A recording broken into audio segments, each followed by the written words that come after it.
بسم اللہ الرحمن الرحیم۔ پیٹریاٹ انٹو ٹریٹر رابرٹ براؤننگ کی پوئم ہے۔ رابرٹ براؤننگ ایک انگلش رومانٹک پوئٹ ہیں۔ رومانٹسزم یہ ایک پوری موومنٹ تھی۔ میں انشاءاللہ جلد ہی ایک لیکچر جو ہے وہ کلاسسزم اور رومانٹسزم اور ان کے جو ڈفرینسز ہیں ان پر بناؤں گی۔ تو یہ جو رابرٹ براؤننگ ہیں یہ ایک رومانٹک پوئٹ ہیں، اور ان کی جو سب سے بڑی خاصیت ہے وہ یہ لکھتے ہیں ڈرامٹک مونولوگ۔ ڈرامٹک مونولوگ میں ایک کریکٹر جو ہے وہ اپنی ساری سچویشن کے متعلق خود ہی گفتگو کرتا ہے۔ اسی گفتگو کے ذریعے ہمیں پتہ چلتا ہے کہ اس کے جو مینٹل کنڈیشن ہے، جو اس کے حالات ہیں، جو اس کی سائیکالوجی ہے، وہ سب ہمیں اس کے ڈرامٹک مونولوگ سے پتہ چلتا ہے۔ براؤننگ نے پوئٹری میں یہ جو گفتگو کنورسیشن کا فن ہے اس کو بہت پروموٹ کیا تھا۔ براؤننگ کی اکثر پوئمز جو ہیں وہ اسی طرح کے جو سارا سسٹم ہے اسی طرح کے سٹائل میں لکھی گئی ہیں۔ تو یہ جو پوئم ہے اسپیشلی یہ ہے ایک انسٹیبل سوسائٹی میں، ایک ڈیولپنگ سوسائٹی میں جو موب سائیکالوجی ہے اس کو ڈسکس کیا ہوا ہے۔ ہجوم کی نفسیات کیا ہوتی ہے اور عوامی مقبولیت جو ہے، پبلک پاپولیرٹی، وہ کتنی جسے کہتے ہیں کہ بیس لیس چیز ہے، ایسی چیز ہے جس کی کوئی بنیاد نہیں، جو کسی بھی وقت پلٹ سکتی ہے اور کسی بھی وقت وہ اپنا جو ہے وہ رنگ چینج کر سکتی ہے، کسی بھی وقت آپ کو عوام چھوڑ کے جا سکتی ہے۔ بہت سے بڑے بڑے لیڈرز دنیا کی تاریخ میں، بہت مشہور لیڈرز ایسے ہیں جن کے ساتھ بہت ہی زیادہ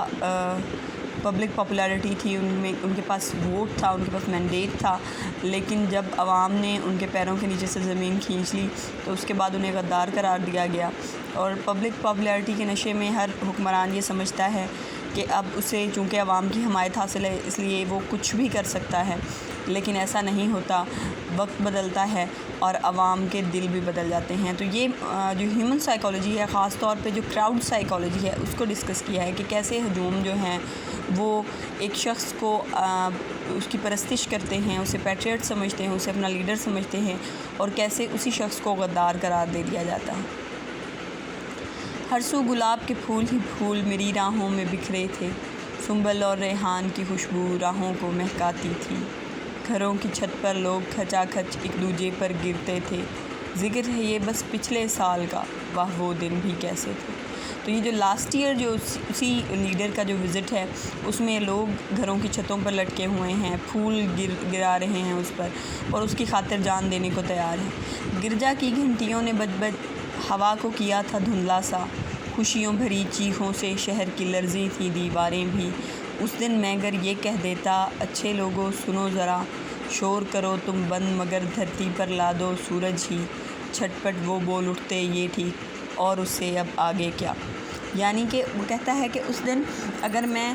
سورج بھی ان کو کہتا کہ وہ زمین پر لے آئیں تو وہ اس سے بھی آگے میرے لیے کچھ نہ کچھ کرنے کے لیے تیار رہتے،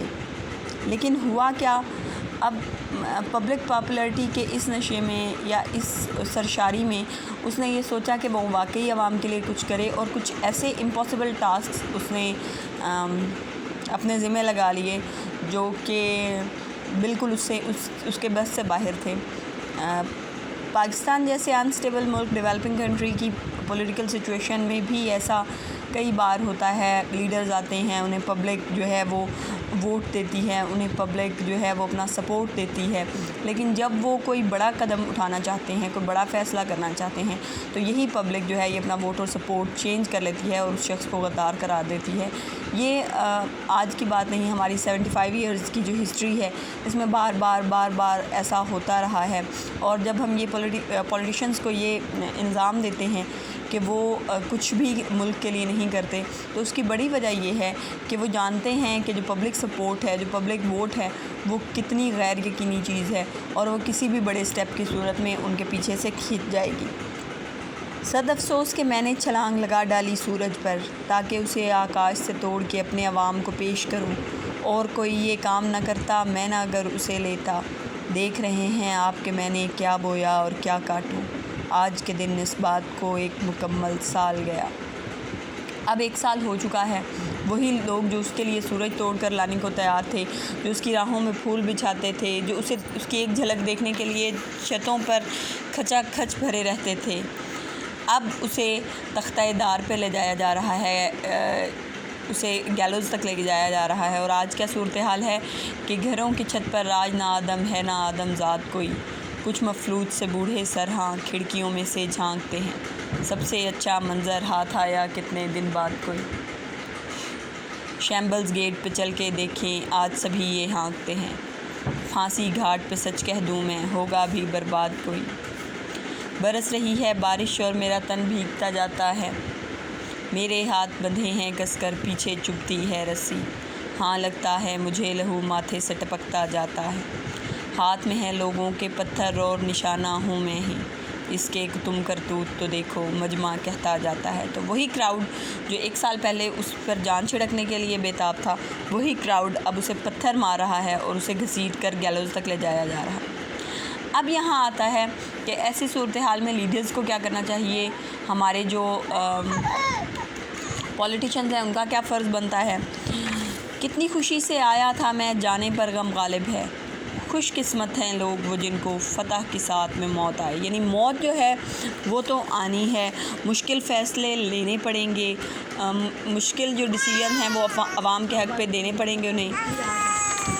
جزا تو دنیا نے تجھے دے دی اب کس شے کا طالب ہے، خدا سوال نہ پوچھے گا یہ مجھ سے میں تو اس کی بجائے رب سے لوں گا جزا کے چھلنی ظلم سے میرا غالب ہے، یعنی جو آپ کو تکالیف اپنے عوام کے لیے خلق خدا کی حالت میں بہتری کے لیے جو آپ کی کوششیں ہوتی ہیں ان میں جو تکالیف آتی ہیں